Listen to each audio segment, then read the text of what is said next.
Thank you madam, अब चुनाव न लड़ने का फैसला लेने के लिए। एक समय ऐसा भी आया था जब मिल्खा सिंह ने भागना छोड़ दिया था। 41 साल से तुम इस मैराथन में हो। 1977 से एक भी इलेक्शन नहीं है जो तुमने न लड़ा हो, 2 बार छोड़कर। मैं भी तुम्हारे पीछे 47 साल से भाग रहा हूं। मेरी सांस फूलने लगी है। ये तो सोचो, मैं अब 19 बरस का नहीं रहा। शुक्रिया। ये शब्द हैं स्वराज कौशल के, जिन्हें हम गवर्नर स्वराज के नाम से जानते हैं। ये स्वराज वही स्वराज हैं जिनका नाम अपने नाम के साथ सुषमा स्वराज लगाती रही, आखिरी सांस तक। यहां पर यह बताना इसलिए जरूरी है क्योंकि सुषमा का सेकंड नेम उनकी पति की जाति या वंश नहीं बल्कि फर्स्ट नेम था। नेताओं को हम तब सबसे ज्यादा पसंद करते हैं जब वो संन्यास की ओर बढ़ जाएं। हमें यकीन होता है कि जो लोग घर बार छोड़ देते हैं, मोह से ऊपर उठ जाते हैं, वही देश और समाज की सेवा कर सकते हैं। नेताओं का वैवाहिक मोह से दूर होना हमारे लिए प्लस पॉइंट होता है, मोरल सीढ़ी में उन्हें जरा ऊपर कर देता है। मगर बड़ी बिंदी और सिंदूर से भरी हुई मांग के साथ संसद और पब्लिक में नजर आने वाली सुषमा ने लव मैरिज की थी। सुषमा और स्वराज कौशल की मुलाकात पंजाब यूनिवर्सिटी में हुई।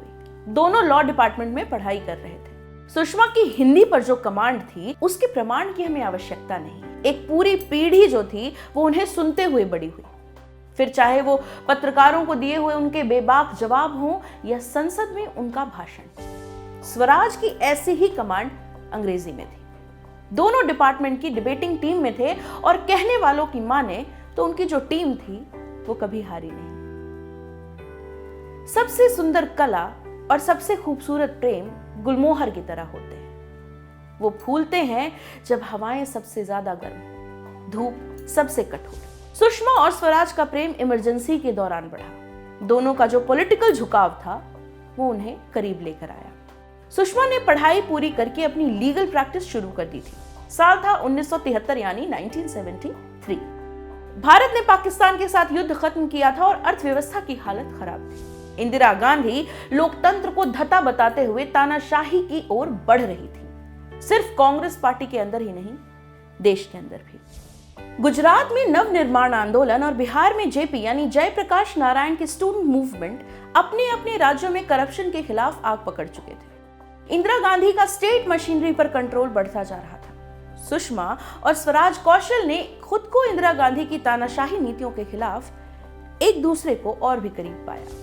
कॉलेज के दिनों से ही सुषमा अखिल भारतीय विद्यार्थी परिषद यानी एबीवीपी की एक्टिव मेंबर थी। उनके पिता आरएसएस यानी राष्ट्रीय स्वयंसेवक संघ के सदस्य थे।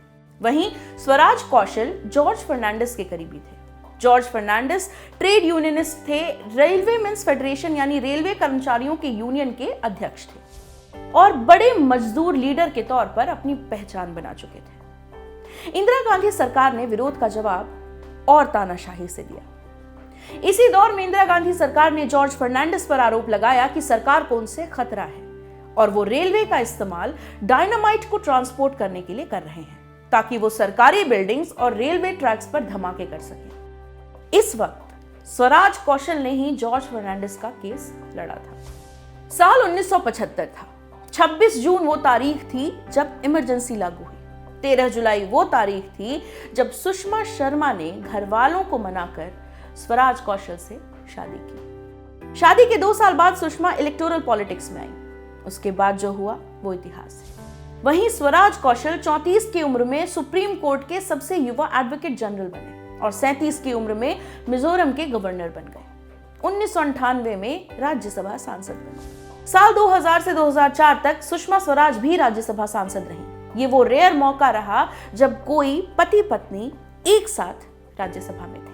सुषमा की भगवान कृष्ण में बेहद आस्था थी, इसीलिए अपनी इकलौती संतान, अपनी बेटी का नाम उन्होंने बांसुरी रखा। कमाल की बात यह है कि हर वैलेंटाइंस डे पर स्वराज सुषमा को 2 वजहों से याद करेंगे। 14 फरवरी को ही सुषमा स्वराज का जन्मदिन भी पड़ता है। नमस्ते, मेरा नाम है प्रेरणा और आप देख रहे हैं ऑर्डिनरी।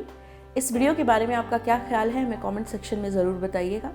अगर आप ये वीडियो फेसबुक पर देख रहे हैं तो हमारे फेसबुक पेज ऑर्डिनरी को लाइक कर लीजिए। अगर आप ये वीडियो यूट्यूब पर देख रहे हैं तो हमारे यूट्यूब चैनल ऑर्डिनरी को सब्सक्राइब कर लीजिए। बहुत बहुत शुक्रिया।